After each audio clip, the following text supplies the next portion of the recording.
Merhaba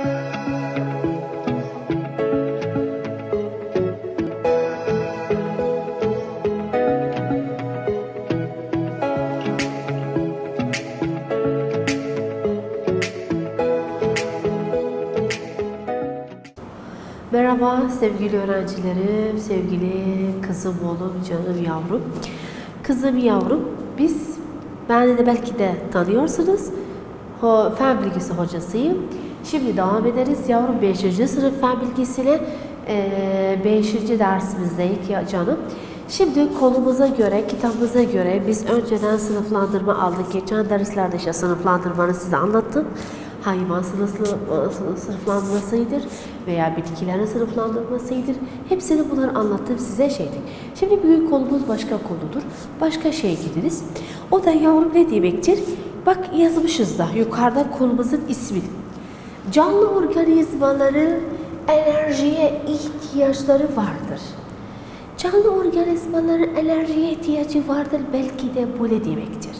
Ne anlamaktır? Bazı öğrenci anlar, bazı öğrenci belki de anlamamış. Belki de söylerim ne enerjisi, ne demektir? Ben buna başlamadan önce size birkaç örnek vereceğim hayatımızdan. Bakın, o insan sabah kahvaltı yaptığı zaman okula gelirken öğrenci olarak, insan olarak, her öğrencidir, doktordur, mühendistir, öğretmendir, müdürdür, işte memurdur, her neyse yavrum. Kahvaltını yaparken, gelirken işini çok güzel bir şekilde yapar. Hastalıktan da korur ve işlerini de güzel bir şekilde yapacaktır. Çünkü neden? Kahvaltısı yapmış, enerjisi vardır. Anlaşıldı mı yavrum? İşte bakın o gün mesela sen kahvaltı yapmadınız ya da ben kendim kahvaltımı yapmadığım zaman arkadaşlar biraz rahatsız olurum. Ya ders vererken yorulurum. Ya belki de başım ağrır. Yani o önemli değil. Belki de çok hızlı yorulacağım. Çünkü neden? Enerjim yoktur. Bu bir örnek hayatımızda. Başka bir örnek size vereceğim. Mesela araba. Herkesin elhamdülillah yani arabası vardır. Babanızın, annenizin, abinizin, ablanızın belki de arabası vardır. Arabada mazot olmasa, benzin olmasa arkadaşlar araba çalışır? Yok, çalışmaz. Sabaha kadar sen dur, her şeyle çalışmaz. Çünkü de mazotu yok. Yani enerjisi yok. Yani hareket olmaz. Enerji olmazsa hareket olmaz. Bu örnekleri ben size hayatınıza verdim. Not olarak da hiç unutmayın. Sabah kahvaltısız hiç kimse çıkmasın. Anlaşıldı mı canım? Çünkü en önemli bir enerjidir insanlar için. Arkadaşlar şimdi derse başladım. Bu bir örnek hayatınıza verdim. Şimdi bakarız.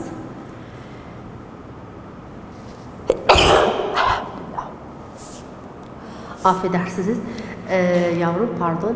Bende alerji vardır kızım yavrum, onu bilin. Canım şimdi bugün konumuzda anlatacağım. Canlı organizmalar, acaba bu hayvanlar ve bitkiler nasıl bu alerjide intikal ederler? Elhamdülillah, özür dilerim ya. Arkadaşlar özür dilerim. Canım yavrum. Arkadaşlar canlı organizmanın enerjiye ihtiyaç olduğu zaman işte enerji bizde, onlarda, hayvanlarda, bitkilerde belki de biliyorsunuz canlılar. Bu canlılara ihtiyaçları duyduğu zaman nasıl olur, nasıl şey olur arkadaşlar? Ekosisteminde nasıl bunlar ihtiyaçları duyarlar? Arkadaşlar bizde ne yazmış? Gıda zinciri. Gıda zinciri ne demektir? Gıda zinciri. Gıda zinciri tabi arkadaşlar canlılar birbirlerine yardım eder ki bu alerji olasın.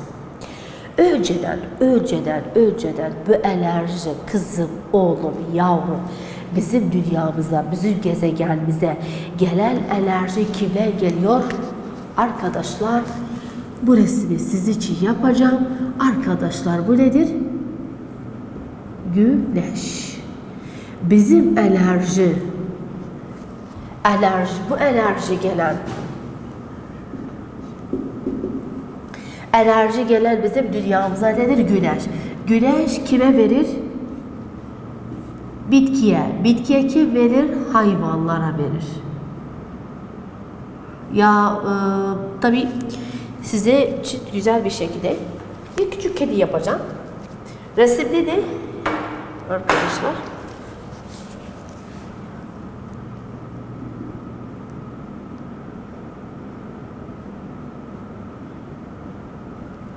kedi aldı, otları yedi ya da bazı şeyleri.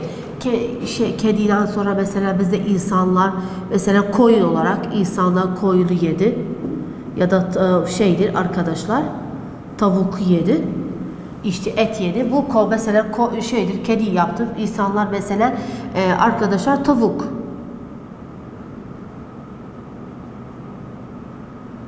Tavuk getirdi, yedi. İşte bu da insanların şeysi. Bu arkadaşlar işte bu şekilde intikal eder. Bu şekilde bu enerji canlı organizma arasında şey olur. Önceden güneşten gelir. Güneşten kime ulaşır? Bitki. Bitki de kime verir? İnsanlara veya hayvanlara. İnsanlara nasıl ulaşır? Hayvanlar belki de yoluyla. Mesela koyun keseriz, eti yeriz. Tavuk, yumurta, o enerji işte bize gelir. Anlaşıldı mı? Bir yolla. Ya da tavuk kendisi yedik. Anlaşıldı mı ya? Ya da kendi bitkini biz yedik. Ben 6. sınıfta da belki de anlatmıştım. İnşallah gelecek senelerde ona ulaşırız. Bitkiler bize çok bir şey, hayatımıza çok faydası vardır. Oksijenden başka bize yemek, besin üretir arkadaşlar. O besini mesela arkadaşlar ekmek, hepsi enerji, bitkidir. İşte bitki almış, o da bize veriyor. Patates, domates, her şey, meyveler, hepsi de bunu aldıklarımız işte bu enerji bize geliyor. İşte bu enerji güneşten geliyor. Bitkiler alıyor. Bitkilerden sonra ya hayvan alıyor ya bir insan alıyor. Şimdi gıda zinciri ne demek? Zincir gibi. Nasıl zincir var ya takarız. Kolelerde şeylerde var. İşte o zincir yavrum onun gibidir. Bağlıdır. Böyle şekilde. Nasıl elimi bağlamışım birbirine bağladım. Gıda zinciri ne demektir? Bak burada yazmışım tarifini. Önemlidir. Bak ne demektir? Canlı organizmaların yediklerine bağlı olarak birbirlerine bağlantıklarına yöntemidir. Bağlıdır. Yemeklerine bağlıdır. Buna ne deriz yavrum? Gıda zinciri. Yani canlı organizma arasındaki. Şimdi örnek verdim size. Güneşten gelir bitkiye, bitkiden işte insana gelir veya hayvana da gelir. Anlaşıldı mı? Şimdi burada iki şey vermişim. Üretici, tüketici. Üretici ne demektir? Tüketici ne demektir? Bu iki kitapta vardır yavrum. Üretici, tüketici ne demektir? Sayfa 66'da veya 67'de. Arkadaşlar üretici, tüketici ne demek? Üretici öz adıyla kelime üretici, yani üretiyor, yani veriyor. O canlılardır ki kendi besinleri üretirler. Tüketici ne demektir? O canlılardır başkadan şeyler alırlar. Besinleri. Yine tekrarlıyorum. Üretici o canlılardır ki kendi besinleri üretirler. Tüketici ise o canlılardır ki başkalarından alırlar. Örnek, üretici kimdi burada? Hangi zekalı öğrenci bana söyler? Hadi duymadın. Ha? Ne demektir? Üretici. Kimdi bu canlılardan üretir? Tek başınadır, üretir. Ha? Ne? Başları B harfiyle başlar. Ne demek? Bitkiler. Bravo.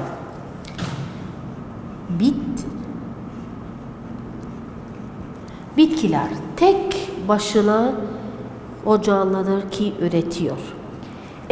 Tüketiciler kimdir arkadaşlar? Tabii ki hayvanlar.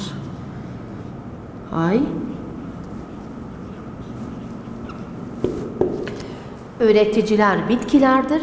Tüketiciler de yavrum hayvanlardır. İnsanı çıkart, biz kendimiz ne kalır? Hayvanlar kalır. Anlaşıldı mı canım? Şimdi bu kadar anladınız. Üretici ne demek? Tek başına üreten canlılardır. Tüketici o canlılardaki başkalarından alınır. Bizde var arkadaşlar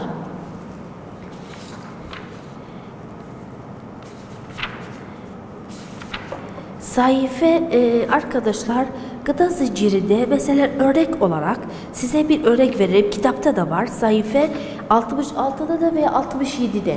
Arkadaşlar bizde ilk defa bu birbirine bak. Birinci seviye, ikinci seviye. Bak arkadaşlar.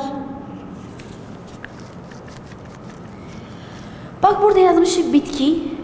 Burada yazmışım birinci. Bir de yazmışım ikinci. Bu ne demek? Arkadaşlar mesela örnek size vereceğim. Bunun üzerine daima her zaman öğrencilerime okulda bunu vereceğim. Mesela bende bir parça ekmek var. Arkadaşlar bir parça ekmeği ben yarısını verdim ilk öğrenci ki önümde oturmuş. Arkadaşlar o yarı kalanı biraz o da ne yaptı? O yarıdan bir parçasını verdi değerine. O birisine değerine verdi. Acaba size göre hangi öğrenci çok fazla ekmek aldı? Birinci öğrenci mi? Ya ikinci öğrenci mi? Ya üçüncü öğrenci mi? Tabii en çok fazla alan birinci öğrenci. Çünkü yarısını aldı. Yarıdan eksik ikinci öğrenci. En küçük parça üçüncü öğrenci. Bu da böyle. Bitkiden enerji alan birinci hayvan, ikinci hayvan, üçüncü hayvan. Mesela örnek. Bitkide burada arkadaşlar, bitkide mesela ot. Otlar. Otu kim yedi? Belki de güzel görürsünüz yavrum. Otu kim yedi? Otu çekirge yedi. Çekirgeden sonra yılan yedi.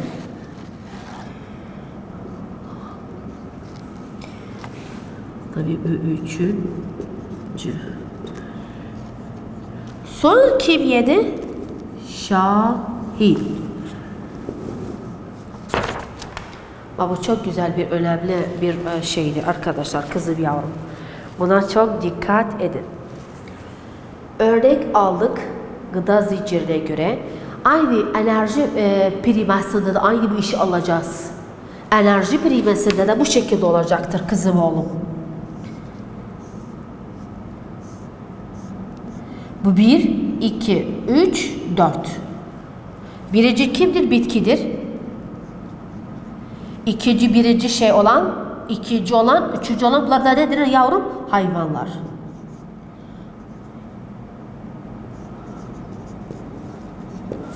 Kızım oğlum yavrum, buna dikkat edin, çok önemli. Bitkiler, otlar yani. Yeşillik, işte bitki, her neyse. Kim yedi? Çekirge. Çekirge yedi. Çekirgeyi kim yedi? Yılan yedi. Yılanı kim yedi? Şahin yedi. Başka bir örnek. Otu kim yedir arkadaşlar? Otu mesela aynı şey yedi. Örnek olarak kelebek yedi. Kelebeği kim yedi? Kuş yedi. Kuşu kim yedi? Kedi yedi. Anlaşıldı mı ya? Bir başka çok örnekler var. Ben her zaman öğrencilerime söylerim, hadi ben şu örnekler getirin. Mesela işte dediğim gibi bir başka bir şeyde örnekte vereceğim. Otu kim yedi? Mesela arkadaşlar dediğimiz gibi arı yedi. Arını kim yedi arkadaşlar? Kim yedi? Kurbağa. Kurbağanı kim yedi? İşte kim yedi? Belki de timsah yedi ya da başka bir şey yedi. İşte mesela burada otlar, başkası mesela koyu yedi. Koyu kim yedi? Kurt yedi. İşte bu da örnektir. Yani vardır. Birinci seviye, ikinci seviye, üçüncü seviye. En fazla burada enerji alan, ilk defa enerji alan kimdi yavrum? O da çekirge. İkinci olan ikinci. Bu üçüncü. Aynı anlattım ya size ekmek örneği öğrencilere göre. Bunu anlatacağım, işte burada anlattım. Yani en fazla enerji alan kimdir? Çekirge.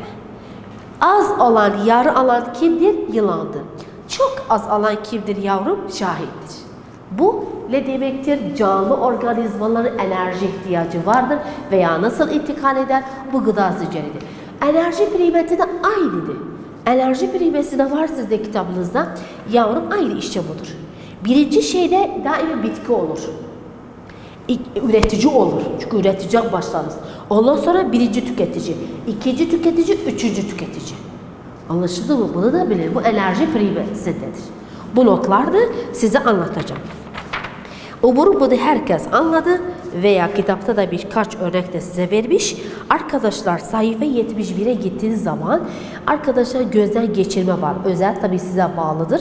Gözden geçirmede birkaç soru sormuş bizden. Ne söylüyor? Söylüyor ekosistemindeki çoğu üreticiler olarak hangi canlı organizmalardır? Üretici hangi canlı organizmalardır? Ekosistemde üretici kimlerdir? Tabii cevap bitkiler. İkinci, arkadaşlar analizatörler ne demektir? Analizatörler. Analizatörler küçük canlılardır ki toprakta olur. Bu toprakta ne yapacaktır? Arkadaşlar bu hayvanlar öldükten sonra herhangi bir canlı öldükleri zaman onlar ne yapacaktır? Bir çeşit bakteriyedir. Hepsini yok eder. Parça parça eder. Toprak eder.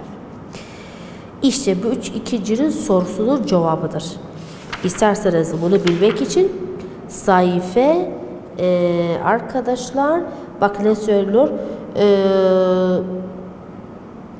Bu bakteriyelerdir. Yani analizatör şeyler ölü canlılar organizmaların dokularını parçalayan üreticidir. Yani bir hayvan öldüğü zaman hatta bir bitki öldüğü zaman insan da böyledir ama Allah korusun inşallah bunu şey etmezsiniz yavrum.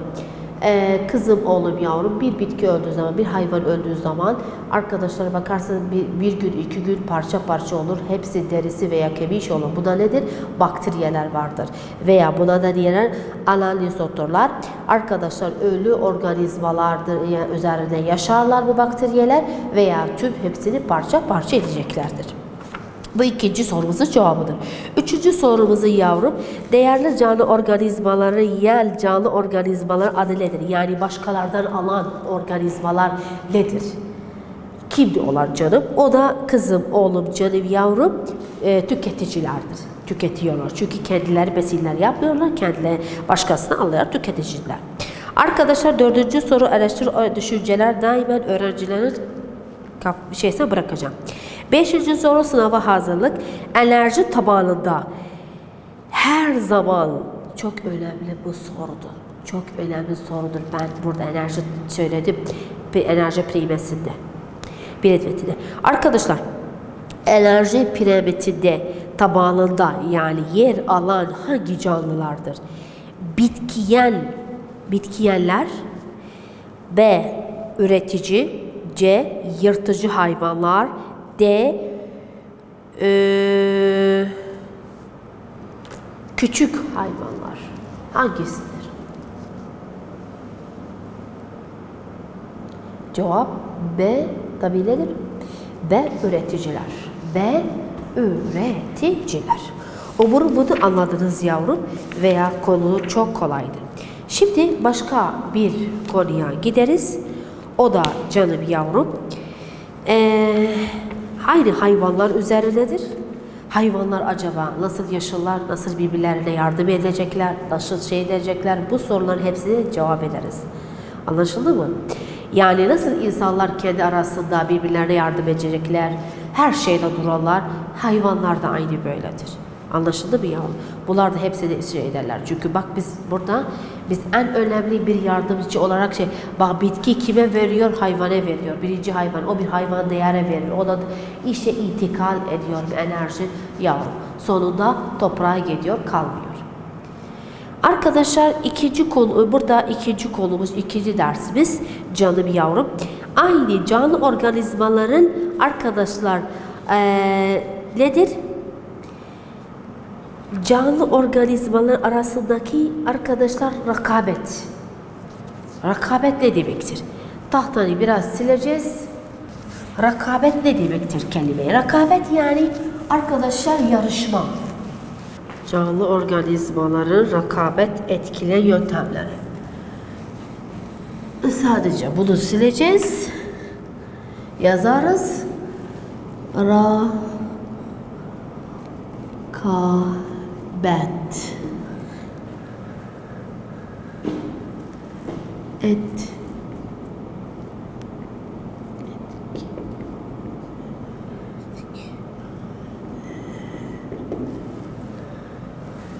yöntemler.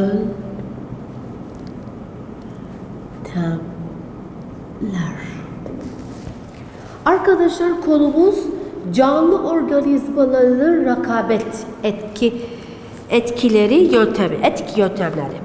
Arkadaşlar önceden rekabet ne demek? Önceden rekabet ne demek canım? Rekabet yani yarışma. Nasıl? Mesela örnek. Bu kağıdı elimde tutacağım. Bu kağıdı elimde tutacağım. Yavrum, kızım, söylerim. Hangi öğrenci hızlı ulaşır benim bu kağıdı alır? Hatta yarışma, spor dersinde zaten çok yarışmalar olur. Çok şeyler olur.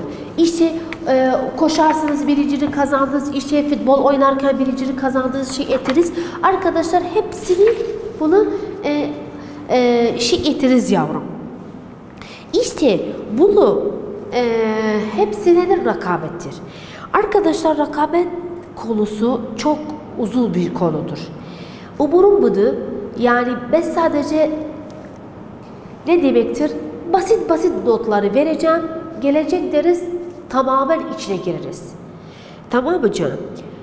Sadece bu kitapta istediğim sayfa arkadaşlar 74, 75, 76 bunları biraz çocuklar açsınlar, biraz okusun eğer kitap yanlarında varsa yavrum canım.